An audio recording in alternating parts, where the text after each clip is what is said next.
खांगड़ माझे जनाब चेक करो धुंधी लगी घटी है माशाल्लाह झोटी है झोटी दुध अस्सलाम वालेकुम जी की हाल है जनाब सारे दोस्तों का उम्मीद करना सारे ठीक होवोगे जनाबे वाला अज की खास वीडियो है खंगड़ियां मझां आ गई ने अपने को जनाबे वाला एक खंगड़ी मझ एक कट्टी को 4 मन की एक कट्टा मझ एक दा लाया सौदा मझ जनाबे वाला गए ने लै ते थोड़ी कि देर तक जनाब आई जानियां ने खंगड़ी झोटी एक कट्टी है नाल एक कट्टा मैं कल वेख के आया वो जूं ही आंदियां ने इंशाअल्लाह ताला जनाब तुहाडे नाल जनाब अटैच हो जाएंगे जिस भरा नूं चाहीदियां होईयां ओह राबता कर लिओ कि बड़े बारे दा माल लभ जाना जे 4 मन दी जनाब कट्टी ज धोंदी है मूंह कट्टा ज नाल एक ते नाल जनाब मझ ज एक मझ दा सिंग एक ढलिया ज थोड़ी देर तक लथ जानियां ने जूं ही आंदियां ने जनाब नाल ही तुहानूं जनाब अटैच करा छड़ांगे ते जिस किसे भरा नूं चाहीदियां होईयां राबता कर लिओ लो जेह्ड़ा माल अज लिया ही जनाब पहुंच गया लाने देखने माशाल्लाह रहन दे बच्ची नूं इत्थे ही आओ जी अच्छा है जनाबे वाला आई दी खरीददारी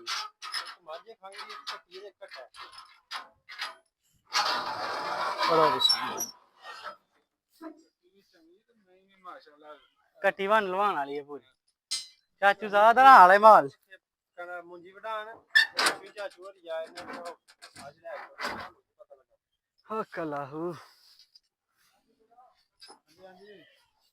किधरों दी वड़ना दसने आपे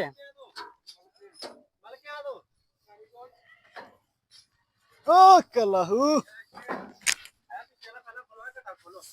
लो हाँ जनाब चेक करो जी छोटा फड़ो जी जा चिल्लाइए घटा एक और आ गया एक अगे ही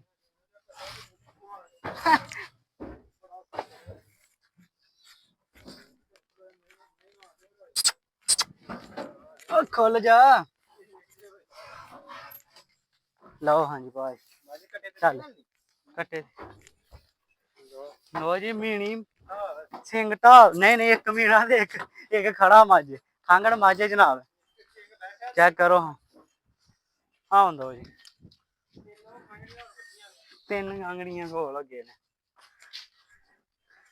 क्या बात हाँ वेखो हुण किन्ना क दिंदी दुद्ध 5 किलो आंदा ही बनो जनाब इत्थे ही बनो चाचू चलाओ जेड़ा रह गई है कट्टी माशाल्लाह जनाब पूरी घर रखने वाली कट्टी मूंह दी धोंदी नहोंदी धोंदी लगी कट्टी है माशाल्लाह झोटी है झोटी है जिस बंदे ने लैनी उन्हें बहुत फायदे च रहना चेक करो माशाल्लाह जनाब कट्टी पूरी सोनी है जनाब लो हाँ जनाब कट्टी दे चेक करो धोंदी लगी है मूंह जनाब जिन्हें लैनी उन्हें फायदे च रहना सरकार देखो है जे तोलमी कोई नहीं लभनी मोल ना लभनी है 4 मन कट्टी कट्टी क्योंकि भारा होंदा माल लो जनाब अज का सौदा ही सौदा लाया उन्होंने च माल 3 जानवर ले चेक करो हाँ जनाब माशाल्लाह ये लो जी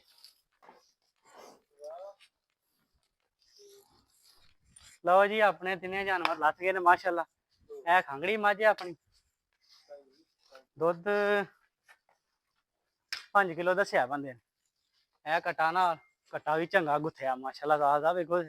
साडा ओह अगला वेखो की अगली ते जिल्ल पे वे पूरा गोल गाल ते झोटी लैवल दी है माशाल्लाह पूरी पूरी गुंजी है किते वे चुंडी भी नहीं वड़ी जाती लो माशाल्लाह जनाब आई दी खरीददारी है दे एक खंगड़ी मझ आई जे एक आई जे झोटी एक आया जे कट्टा जिन्हें लैनी हो 0307 55 143 मेरा नंबर जे राबता कर लो जी उंज चल के आना सियालकोट ढींगरा रोड महाराज के स्टाफ सरियाल पिंड आई